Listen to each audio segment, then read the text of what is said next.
আমার ননদরে তুমি আরেকটা বিয়া করবা? একদম নারী নির্যাতনের মামলা দিয়া কিন্তু জেলের ভাত খাওয়া ছাড়ো। বেশি কথা কই না, বেশি কথা কইলে আপনার ননদরে এখন এই মুহূর্তে 3 কথা কই তালাক দিয়ে দেব। এই শয়তানকে থাপড়ায় দাঁত সব ফালায় দাও। যাও। ওর গায়ে অনেক শক্তি, ওর থাপ্পড় দিতে গেলে আবার ঘুষি মেরে আমার দাঁত ফালাই দিব। ওরে বাবা রে বাবা, আমি অনেক ভয় পাই। এই দাও দেখতেছিস না কুপায় কার থেকে কল্লা আলাদা করে দেবো। যা চলো মাইরা ফালাইবো। হ্যাঁ কি করবি? মাইরা ফালাইবো, মাইরা ফালা, সাহস থাকলে ফালা। 20 পয়সার শরবত তুমি আমারে খাইতে দিছো কেন? তোরে মাইরা ফলানোর জন্য। এই বকশিসের টাকা নিয়ে এখন চাচার পক্ষে কথা কইতেছেন? বেয়াদবের মতো কথা কস।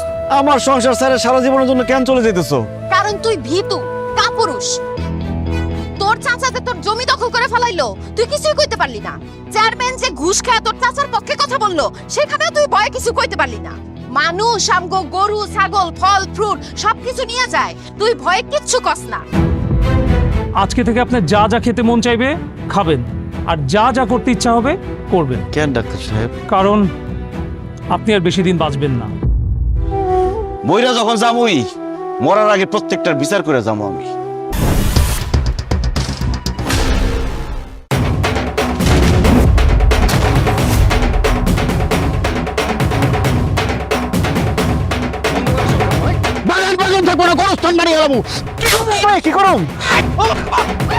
আমার বোন তোরে ভালোবাসা বিয়ে করছে, আর তুই সামান্য করে টাকার জন্য আমার বোনকে তালাক দিতে চাস?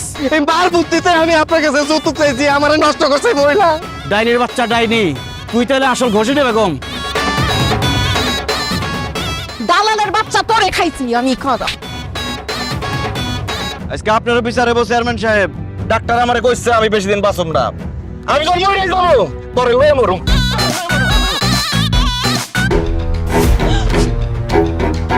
আরে মরি নাই, সরব।